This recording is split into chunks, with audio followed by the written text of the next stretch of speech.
سلام. اینجا آشپزخونه منه. به یک برنامه دیگه به اسم هرچی هست. خوش اومدید. من چون خیلی وقته که ضبط نکردم چی خورده دوربینوفوبیا گرفتم و همون گفتم که یا توی وضعیت عادی همجور فیلم بذارم ببینم که چه خبر و قرار یه غذا درست کنم. این غذا رو در واقع قرار بعداً چند روز دیگه یه غذا درست کنم، ولی من امتحانی کنم درستشون. حتی غذا خاصی نیست ولی من چون نشستم بخورم فکر کردم که یه دستور جدید، دستور من درآوردی براش دارم و فکر کردم که میخوام ببینم که میتونم این کار رو انجام بدم یا نه. و من ندارم چرا کتری برقی روشن کردم، من قصد ندارم از اون جوش استفاده کنم، ولی شما رو با خودم همراه میکنم.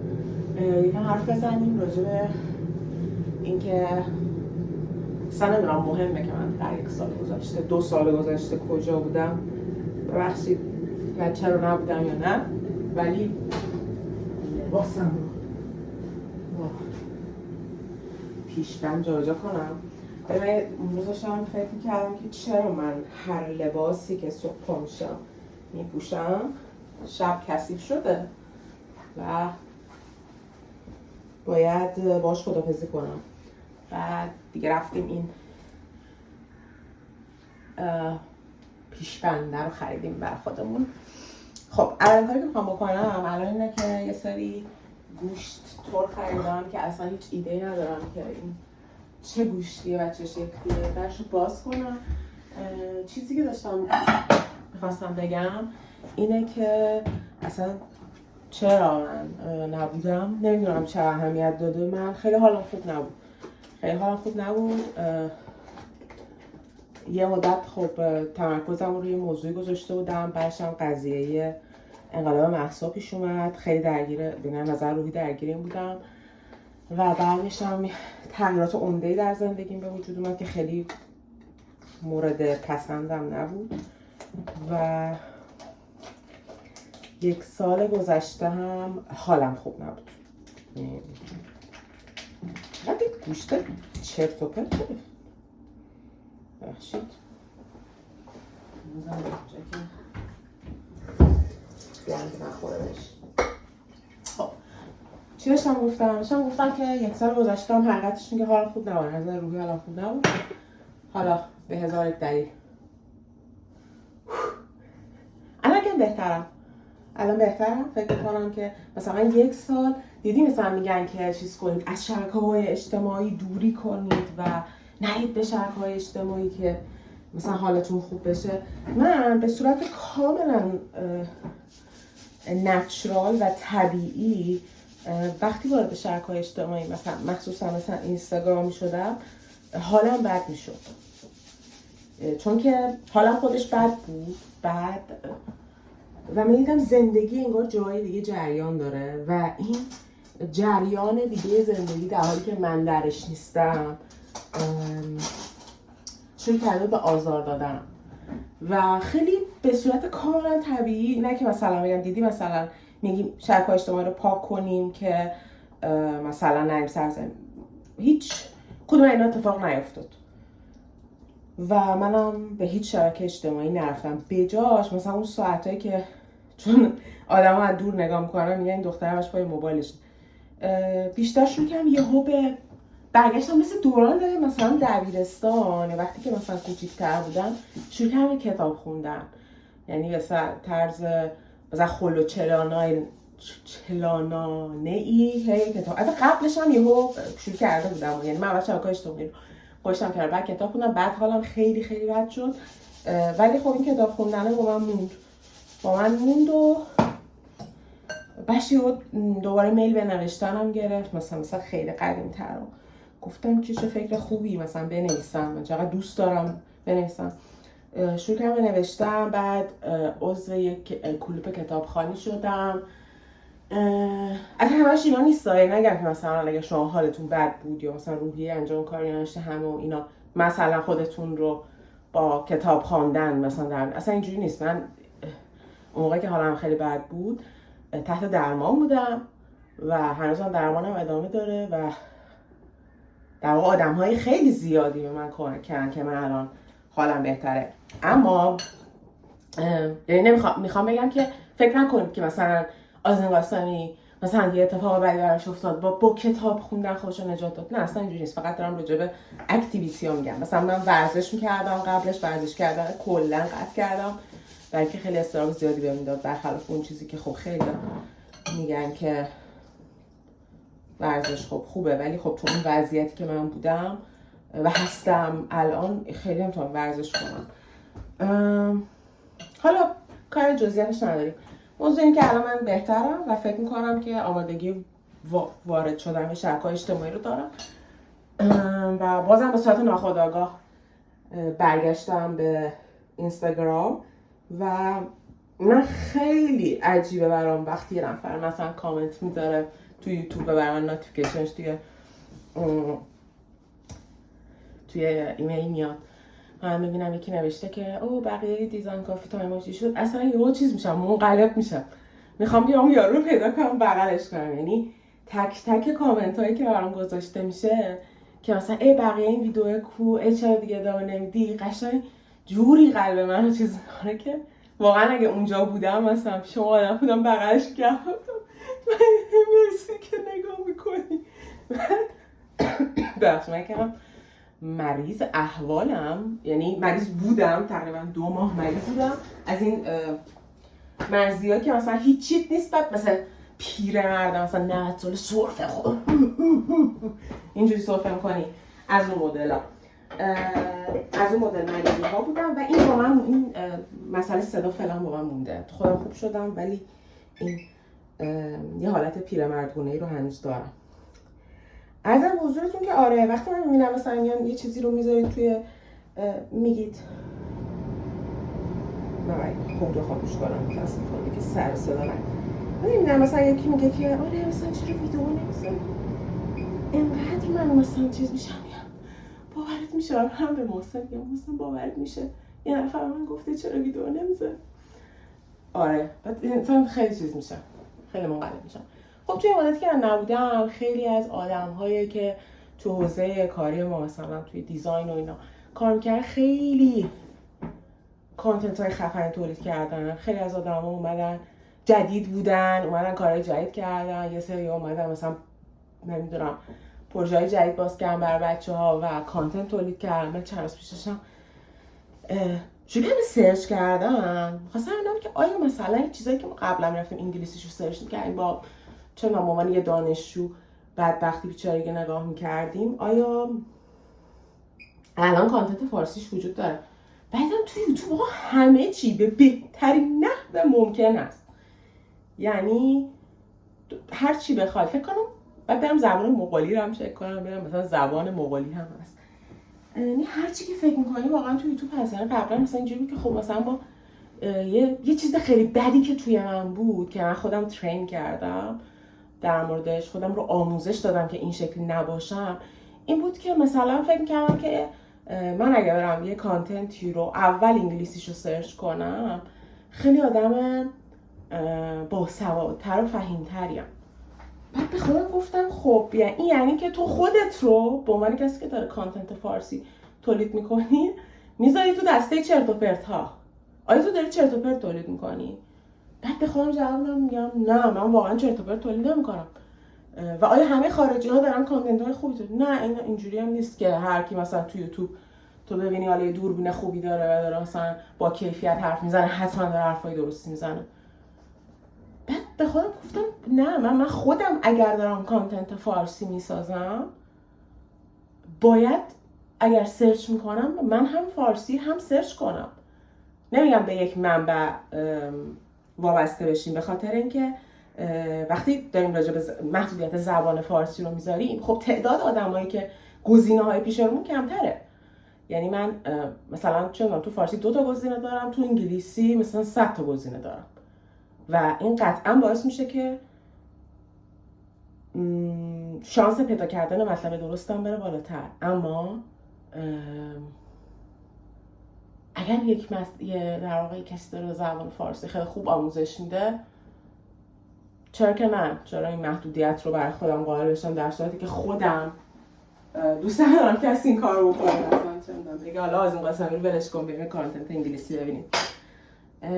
این طور است. خب من اینجا شاید یکم سر صدا باشه، کره هم لازم داشتم ولی کره ندارم، بنابراین ما اینجا روغن رو برای شما داغ میکنیم خیلی کم. شاید برنامه هشبازی شده. و اینجا من شیرم عزیزان ای گفتید چیه این بول دارم.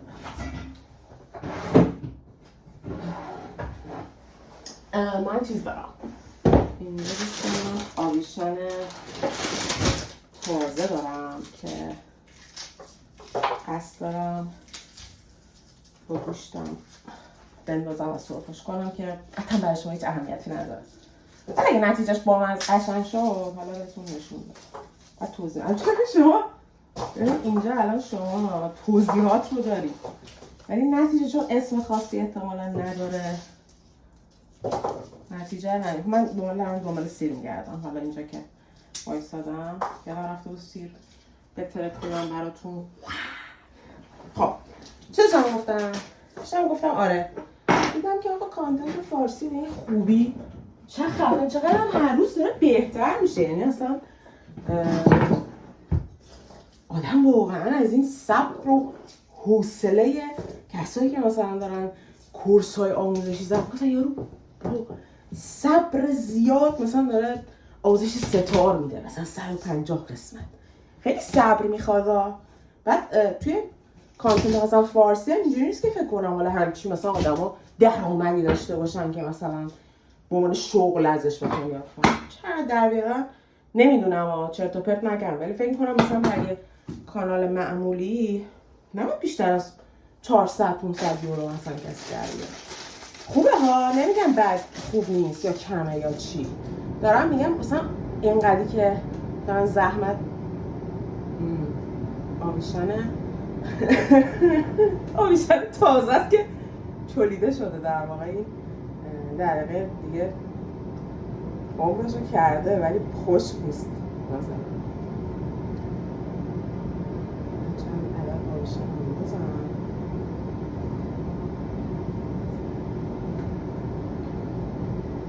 فقط یه بویی بده از این ادای این آشپزه درست حسابی برمی. خب چشم گفتم آره پاسه که خیلی دوست داشتم برگردم دوباره به یوتیوب ولی خب این میدونی یه اعتماد به نفس میخواد جلوی دور میرفتن که وقتی که مثلا هیداری پشت سر هم ویدیو میذاری انگار این مثلا بکنم خدا رو بودجه کار نکنه که صدای من بیاد اوکی انگار هی راحت‌تر میشه. من آدم کمرویی نیستم، هیچ وقتم آدم کمرویی نبودم ولی از این آدم هم نیستم که عاشق خودم باشم. یعنی مثلا اینجوری نیستم که وای چه بویی داره این آویشنه که زیرش رو کم کنم که نسوزه و گوشت‌هامو در 2 قسمت شاید گوشت خورشتیه خب ولی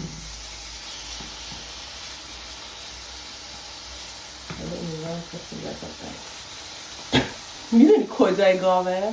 روی عکسه روی عکسش روزی بینم اشتباه نمی‌کنم دقیقا قسمت نشیمن از این نشیمنگاه گاو نمیشه دقیقا قسمت باسن گاوه که من نمیدونم که این باسن گاو جای خوش خوراکی محسوب میشه یا نه ولی خب این قسمت باسن این گاوه عزیزه اینجا میشه میکنم همه دوستان داریم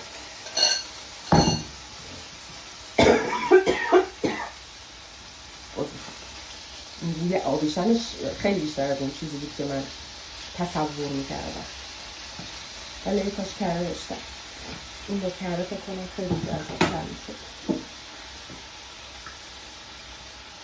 خب برگردیم در مورد خودمون حرف بزنیم.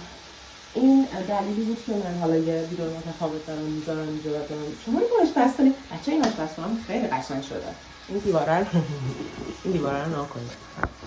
این دیواره رو زرد کردیم، بعد این قفسه رو زدیم اینجا و قرار بود من توش ماگ بذارم، ماگای مثلا رنگی و خوشگل، ولی اصلا مناسب ماگ نیست، یعنی تو نمی‌تونی مقدار زیادی ماگ توش بذاری. برای همین حالا دارم فکر کنم که مثلا یه شیشه هایی که مثلا چیزای خوشگل توش گذاشته باشم. اول شروع کردم به روغن درست کردن، مثلا روغن و اینا چیز کنم، ولی مثلا گل گذاشتم، لیمو گذاشتم، چیز خوشگل گذاشتم توش، ولی خب اونقدری که من فکر می‌کردم که این چیز کاربردی قرار باشه، چیز کاربردی نشد.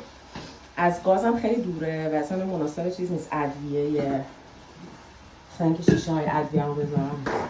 ولی خب من عضو میخوام از شما.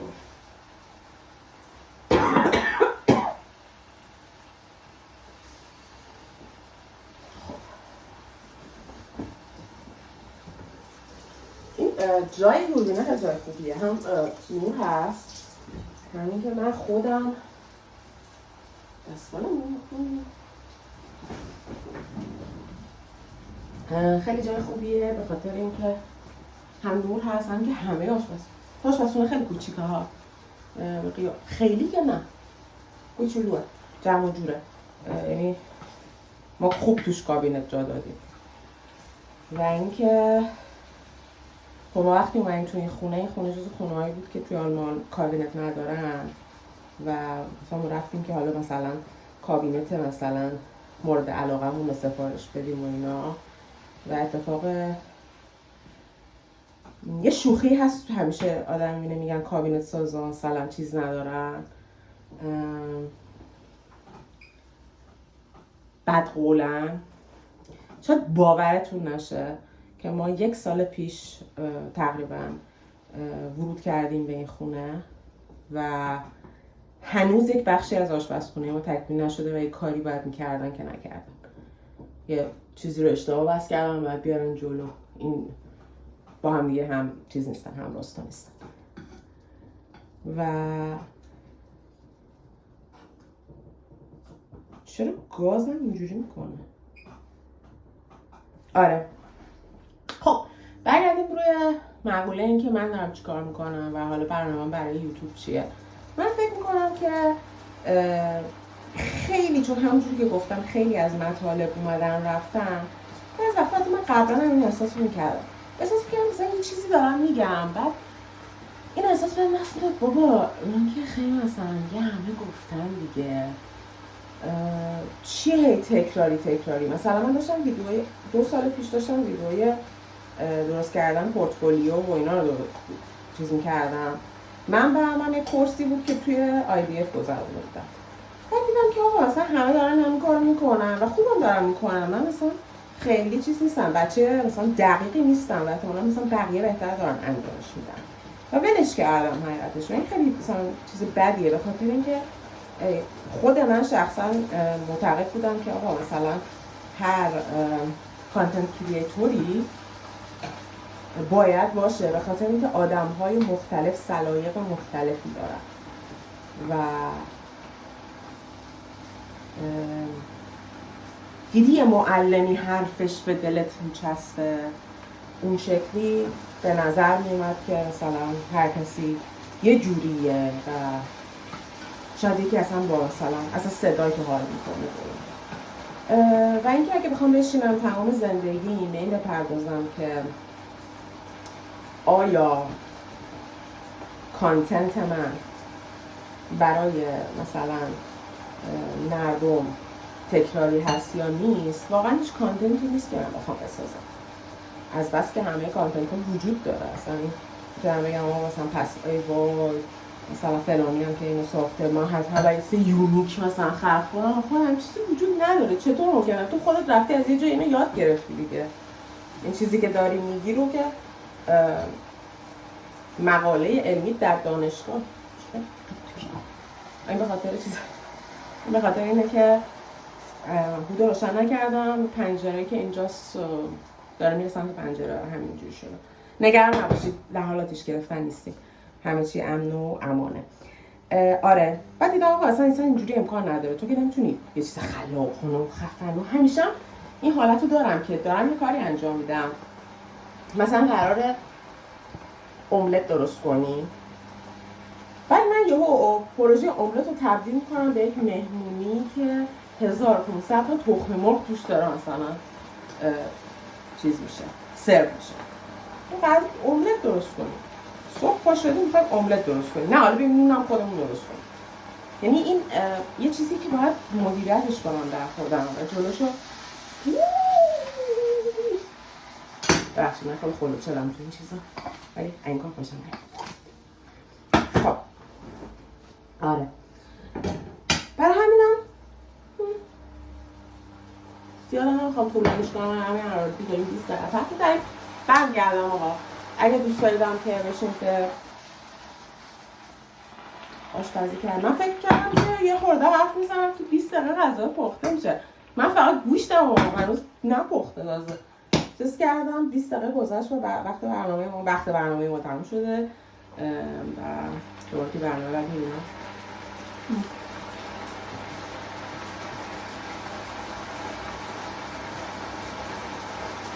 فکر کنم نپخته، من میپخت فکرم دیگه داره علیکی این آخر این چیه که تو داره این میزده میکنی؟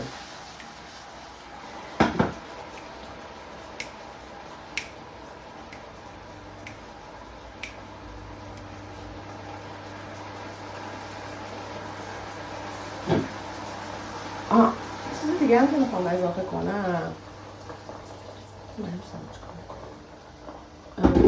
این چیز دیگه هم که میخوام اضافه کنم این موضوعه که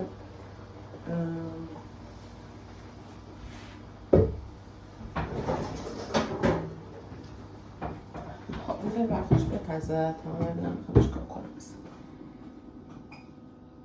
وقتش رو میزنم که 20 دقیقه.